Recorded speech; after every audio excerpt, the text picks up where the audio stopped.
এই রাজ্যে মেডিকেলে ছাত্র ভর্তি নিয়ে যে চূড়ান্ত দুর্নীতি, চূড়ান্ত অন্যায় চলছে, তার বিরুদ্ধে সিবিআই তদন্তের নির্দেশ দিয়েছিলেন বিচারপতি অভিজিৎ গঙ্গোপাধ্যায়, এবং সেটাকে স্টে করে দেন সৌমেন সেন, এবং তারপর নজিরবিহীন আক্রমণ করেন বিচারপতি গঙ্গোপাধ্যায়।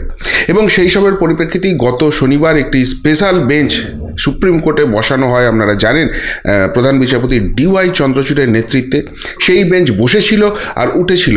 হতাশা সেই দিনই বেড়েছিল, কিন্তু সেই বেঞ্চের শুনানির কথা ছিল আজকে সোমবার। আজকেও শনিবারের মতো বেঞ্চ বসলো আর উঠল, এবং যে সিদ্ধান্ত দিল তাতে কার্যত অন্যায়ের বিরুদ্ধে, দুর্নীতির বিরুদ্ধে যারা লড়তে চাইছেন তারা হতাশ। এই জিনিসটাই তো চেয়েছিল রাজ্য সরকার, এই জিনিসটাই তো চেয়েছিল সৌমেন সেন। তাহলে সেটার জন্য সুপ্রিম কোর্টের এত নাটকের কি দরকার ছিল? ফলে অনেক প্রশ্ন উঠে যাচ্ছে। কিন্তু এত সব করার পরেও দুটো কিন্তু খুব পজিটিভ দিক আছে, অন্তত আমার ব্যক্তিগতভাবে মনে হয়েছে। এবং সেই জায়গা থেকে জাস্টিস গঙ্গোপাধ্যায় তিনি রীতিমতো সুপ্রিম কোর্ট এবং সৌমেন সেনের মতো লোকেদের জন্য অস্বস্তির কারণ হয়ে যাচ্ছে, এবং তাকে এত সহজে দমানো যাবে না, এই জায়গাটাও কিন্তু উঠে এলো। আজকে সুপ্রিম কোর্ট বসলো আর উঠলো, কিন্তু তার মধ্যেই অত্যন্ত গুরুত্বপূর্ণ সিদ্ধান্ত নিল। কী সিদ্ধান্ত নিল এবং কেন সেখান থেকে হতাশা আসছে সেটা তো ব্যাখ্যা করবই। তার পাশাপাশি কোন দুটো পজিটিভ পয়েন্টের কথা বলছি, যাতে এত কিছুর পরেও দুর্নীতিবাজরা জাস্টিস গঙ্গোপাধ্যায়ের মতো মানুষদের জন্য রীতিমতো টেনশনে রইলেন, এবং যুদ্ধ এখনও শেষ হয়ে যায়নি, লড়াই এখনও শেষ হয়ে যায়নি, এই দুর্নীতিবাজরা যাবে, এই আশাটা এখনও কিভাবে জিয়ে রইল সেটাও করব বিস্তারিত আলোচনা। শেষ অবধি দেখতে থাকুন এই প্রতিবেদন। নমস্কার, প্রিয়বন্ধু মিডিয়ায় আপনাদের স্বাগত, এবং আপনারা দেখছেন প্রিয়বন্ধু বাংলা, সত্যের সন্ধানে সর্বদা আমি শুদ্ধশীল। বন্ধুরা, আজকে সুপ্রিম কোর্টে সেই 5 মহামান্য বিচারপতি স্পেশাল বেঞ্চ বসেছিল। যে বেঞ্চটাকে তড়িঘড়ি জাস্টিস অভিজিৎ গঙ্গোপাধ্যায় যখন জাস্টিস সৌমেন সেনের বিরুদ্ধে বিস্ফোরক কিছু অভিযোগ নিয়ে এলেন, সেই পরিপ্রেক্ষিতে তড়িঘড়ি গত শনিবার ক্রিয়েট করা হয়েছিল, এবং নজিরবিহীনভাবে ছুটির দিনে সেই বেঞ্চ বসেছিল। সকলেই এই বেঞ্চ থেকে কি আশা করেছিল, যে এখানে যে ভয়ঙ্কর অভিযোগ উঠছে বিচার ব্যবস্থার বিরুদ্ধে, যে ভয়ঙ্কর অভিযোগ উঠছে বিচারপতির বিরুদ্ধে, তার দুটো দিক হতে পারে। এক, জাস্টিস গঙ্গোপাধ্যায়, জাস্টিস অমৃতা সিনহা, এদের একটা ভয়ঙ্কর একটা নেক্সাস আছে, যারা বিচারপতির চেয়ারে বসে একটা অদ্ভুত রকমের অন্যায় করতে চাইছেন, এবং সেইটা যে সঠিক পথ আছে সেটা যারা করছেন তাদের বিরুদ্ধে তারা এমন কথা বলছেন যেটা উচিত নয়। আর উল্টো দিকটা হচ্ছে জাস্টিস গঙ্গোপাধ্যায়, জাস্টিস অমৃতা সিনহাই ঠিক, এবং তাদের এই ঠিক বিচার ব্যবস্থার জন্য বহু প্রভাবশালী রাঘব বোয়াল দুর্বৃত্ত রাতের ঘুম উড়ে গেছে, এবং সেই জন্য সৌমেন সেনের মতো লোকেদেরকে কার্যত কিনে নেওয়া হচ্ছে, এবং বিচার ব্যবস্থাটাকে একটা প্রহসনে পরিণত করা হচ্ছে। সব থেকে বড় কথা, বিচার ব্যবস্থা হচ্ছে আমাদের দেশের সংবিধানের, আমাদের দেশের ফেডারেল স্ট্রাকচারের একটা অন্যতম প্রধান স্তম্ভ। সেটাই যদি আজকে কম্প্রোমাইজড হয়ে যায়, তাহলে মানুষ কোথায় যাবে? সত্যিই কি দেশের গণতন্ত্রের প্রতি আর আস্থা রাখতে পারবে? এই ভয়ঙ্কর জায়গা থেকেই কিন্তু বিচারটা হওয়ার জায়গায় এসেছে, এমনটাই কিন্তু মনে করা হচ্ছিল। এবং সুপ্রিম কোর্টের যে তড়িঘড়ি সিদ্ধান্ত, সেখান থেকে সেই দিকেই দিক নির্দেশ যাবে। কিন্তু আলটিমেটলি দেখা গেল কি, সেই দিকটার পথটাই মারালেন না প্রধান বিচারপতি ডিওয়াই চন্দ্রচূড়ের নেতৃত্বে এই 5 বিচারপতির একটা স্পেশাল বেঞ্চ। আগের দিন কি সিদ্ধান্ত হয়েছিল? আগের দিন শনিবার যখন হিয়ারিং হলো, তড়িঘড়ি করে যখন হলো, প্রত্যেকটা ভারতবাসীর, আমি রাজ্যবাসী বলবো না, প্রত্যেকটা ভারতবাসীর কিন্তু এই কেসটা নিয়ে একটা বেশ উত্তেজনা হয়েছে, এবং তারা এর একটা শেষ দেখে ছাড়তে চাইছেন। সেই বেঞ্চ বসলো এবং উঠলো, এবং তার মাঝখানে কি সিদ্ধান্ত নিল? আজকে শনিবার আমরা স্পেশাল বেঞ্চ ক্রিয়েট করেছি। এই মামলায় সিঙ্গেল বেঞ্চ এবং ডিভিশন বেঞ্চ যে অর্ডার দিয়েছিল তার সমস্ত কিছুর উপর স্টে দিলাম। সোমবার আমরা ডিটেলসে শুনবো। আজকে সোমবার সেই শুনানি ছিল, সেখানে বসলো এই স্পেশাল বেঞ্চ। আবার একটা প্রত্যাশার ফানুস তৈরি হলো। সেখানে কি সিদ্ধান্ত নিল? সেখানে এই 5 সদস্যের স্পেশাল বেঞ্চ সিদ্ধান্ত নিল, এই মামলায় যারা পার্টি হতে চায় সকলকে এখানে অবারিত দ্বার, সকলেই এখানে করতে পারে, যে যার মতো এখানে পার্টি হতে চায় তাদেরকে নোটিশ সার্ভ করা হোক, তারা তাদের হলফনামা জমা দিক, এবং এই হলফনামা তৈরি করতে 3টি সপ্তাহ সময় লাগবে। সুতরাং 3 সপ্তাহ পর আবার এই সংক্রান্ত মামলার শুনানি হবে। সেই 3 সপ্তাহ পর্যন্ত এর সমস্ত কিছু কাজ কার্যত স্তব্ধ হয়ে গেল। অর্থাৎ জাস্টিস গঙ্গোপাধ্যায় যেটা অনুধাবন করেছিলেন যে এই মামলায় ইমিডিয়েটলি সিবিআইয়ের ইন্টারফেয়ার করা উচিত, কেননা সময় যত পেরিয়ে যাবে তত তথ্য নষ্ট করা হবে, তত এই প্রমাণটা, এই দুর্নীতির প্রমাণটা কিন্তু জটিল হয়ে যাবে। ফলে ইমিডিয়েটলি সেখানে সিবিআইয়ে যাওয়া হোক। এবং এই সিদ্ধান্তটা যে কতখানি কার্যকরী ছিল, তারপর রাজ্য সরকারের তড়িৎ গতিতে যে ব্যবস্থাপনা, তার মাধ্যমেই কিন্তু স্পষ্ট হয়ে গিয়েছিল।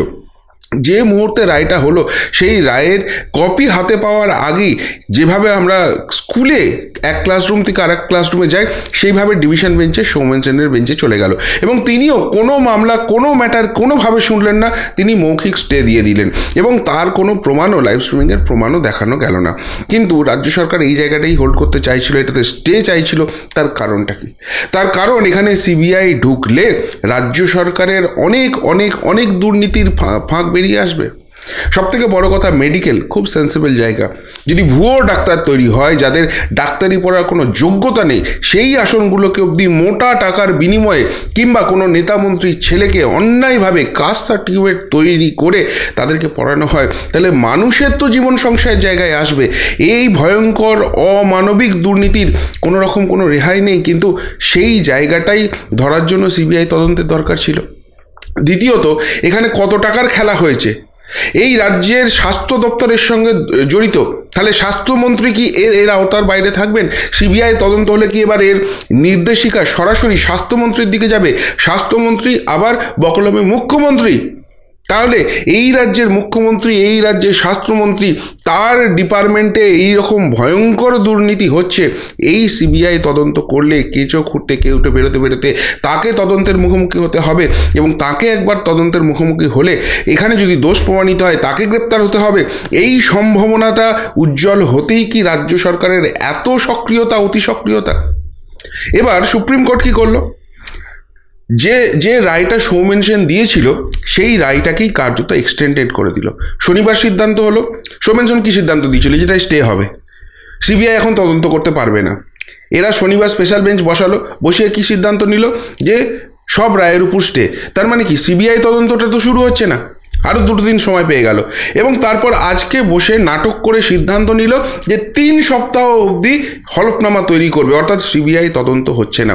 তার মানে এই 3 সপ্তাহ যারা দুর্নীতিবাজ, যারা দুর্নীতিপরায়ণ, যারা এই ভয়ঙ্কর অস্বস্তিকর দুর্নীতিটা করেছে, যারা এই দুর্নীতির ফলে এই রাজ্যটাকে একদম অন্ধকারের দিকে ঠেলে দিচ্ছে, তারা তো সময় পেয়ে গেল সমস্ত রকম নথি প্রমাণ নষ্ট করার জন্য। এটাই তো চেয়েছিল রাজ্য সরকার, এটাই তো চেয়েছিল অ্যাডভোকেট জেনারেল, এটাই তো চেয়েছিল সৌমেন সেন, আর সেটাতেই তো শিলমোহর দিয়ে দিল সুপ্রিম কোর্ট। তাহলে সুপ্রিম কোর্টের এই যে ভূমিকা, এই ভূমিকা নিয়ে তো প্রশ্ন উঠবেই। ফলে স্বাভাবিকভাবেই এই রায়টা আসার পর সকলেই অত্যন্ত হতাশ। সকলেই মানে যারা এই অন্যায়ের বিরুদ্ধে লড়ছেন, দুর্নীতির বিরুদ্ধে লড়ছেন, তারা হতাশ। আর যারা দুর্নীতিগ্রস্ত, যারা এই অন্যায়টা করেছে, দুর্নীতিটা করেছে, তারা তো উল্লসিত, কেননা তাদের কার্যসিদ্ধি হয়ে গেছে। এখন প্রশ্ন নাম্বার 1, সুপ্রিম কোর্টে যদি এই সিদ্ধান্তই নেওয়া ছিল, তাহলে এই নাটকটা করার দরকার কি পড়লো? নাটকটা দরকার পড়লো কি কারণে, সেটা সবথেকে বড় প্রশ্ন হয়ে দাঁড়াচ্ছে। এবার এই মামলায় যেহেতু সুপ্রিম কোর্ট স্পেশাল বেঞ্চ তৈরি করেছিল, সমগ্র দেশবাসীর কি এক্সপেকটেশন ছিল যে জাস্টিস গঙ্গোপাধ্যায় যে অভিযোগটা করছেন, যে ভয়ঙ্কর অভিযোগটা করছেন, তার কোনো বাস্তবতা, সত্যতা আছে কিনা। যদি সেটা সত্যতা থাকে, তাহলে বিচার ব্যবস্থা তো কম্প্রোমাইজড। যে করছে, যারা এটা করাচ্ছে, তাদের প্রত্যেককে আইডেন্টিফাই করার জন্য উচ্চ পর্যায়ের তদন্তের নির্দেশক, এবং সৌমেন সেনের শাস্তি তো বটেই, ইমপিচমেন্ট তো বটেই, তার পাশাপাশি যাদের অঙ্গুলি হেলনে এই রাজনৈতিক নেতার মতো কাজ সৌমেন সেনরা করছে, তাদেরকেও আইডেন্টিফাই করতে হবে, যাতে এই ধরনের নেক্সাস ভবিষ্যতে না হয়। আর 2, বিচার করে দেখা হোক না সৌমেন সেনই ঠিক, এইসব অভিযোগ ভ্রান্ত, ভুল। অভিজিৎ গঙ্গোপাধ্যায়, অমৃতা সিনহারা ঠিক করছেন না, তাহলে তারাও তো অন্যায় করছেন বিচারপতির চেয়ারে বসে, তাহলে তাদেরও শাস্তির ব্যবস্থা হওয়া উচিত। যে কোনো একটা সিদ্ধান্তে আসার জায়গা ছিল, কিন্তু সেই দিকে একটি শব্দও খরচ হলো না।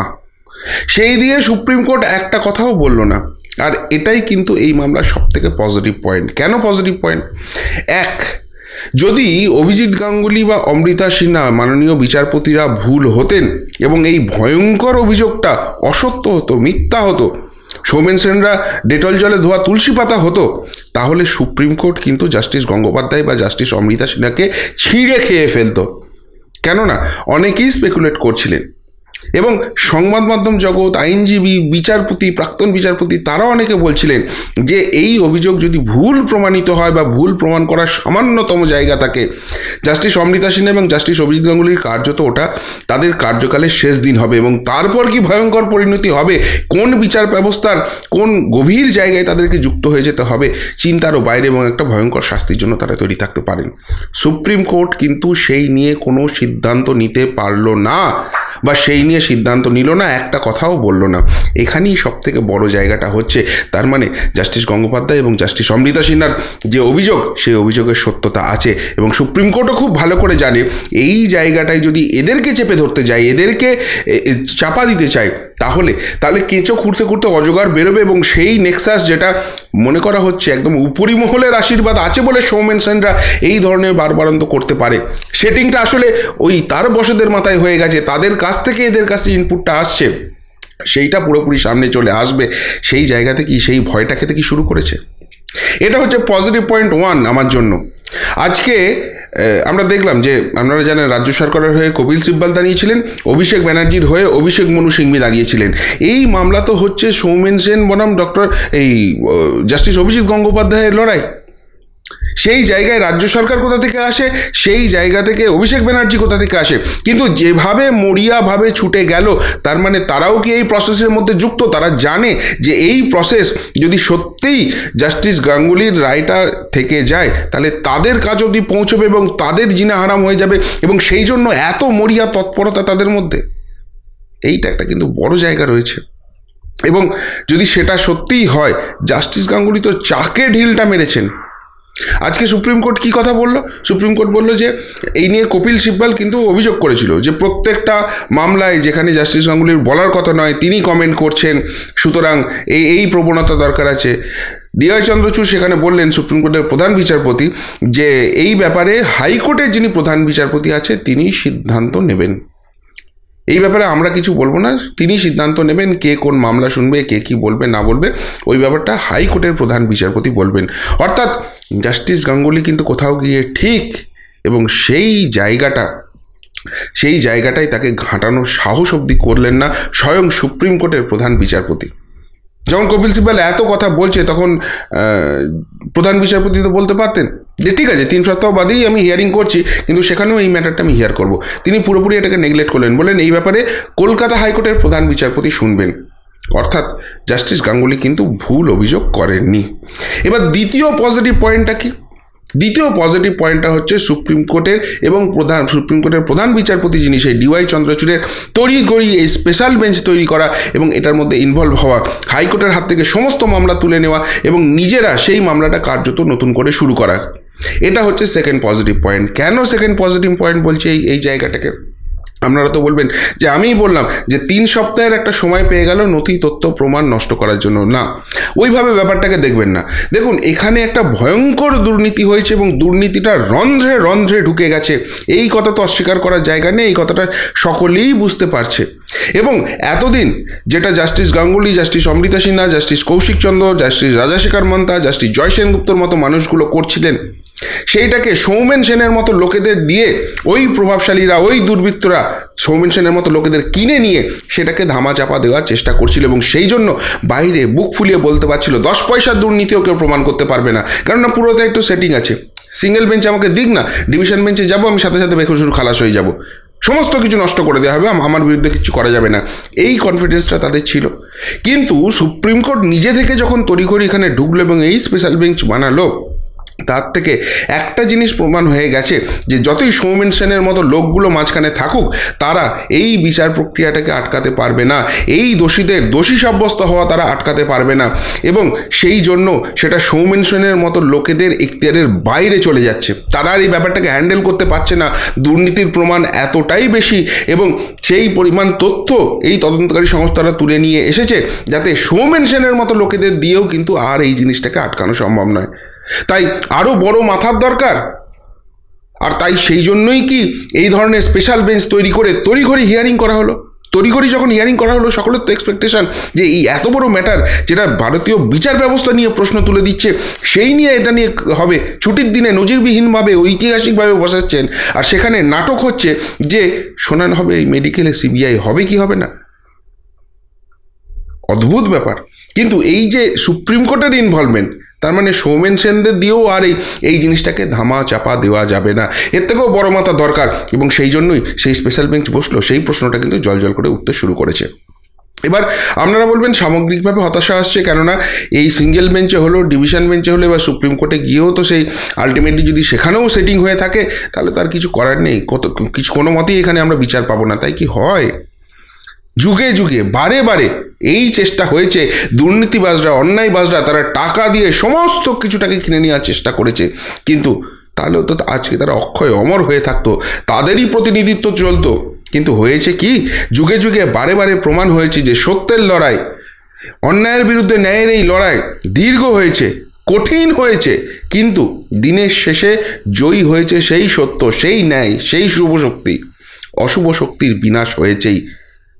সেই আদিকাল থেকে শুরু করে তার ট্রেন্ড আজও চলছে এবং এক্ষেত্রেও হবে। যতই চেষ্টা করা হোক, দুর্নীতিবাজরা আটকাতে পারবে না নিজেদের।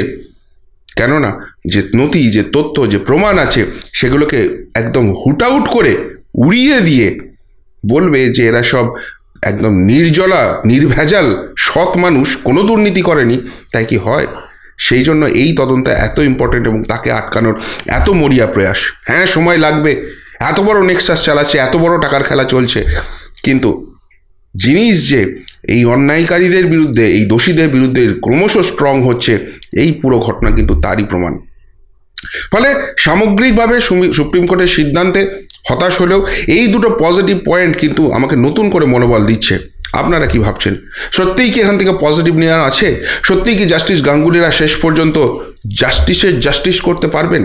নাকি সৌমেন সেনের মতো লোকেরা, যাদের মাথায় নাকি আবার প্রধান বিচারপতি সুপ্রিম কোর্টেরও হাত থাকতে পারে বলে গুঞ্জন, তারাই জয়ী হবে, তাদের নেক্সাসই শেষ পর্যন্ত অন্যায়কে জিতিয়ে দেবে, ন্যায়কে হারিয়ে দেবে? কি মনে করছেন? উত্তরটা অবশ্যই কমেন্ট বক্সে কমেন্ট করে জানাবেন।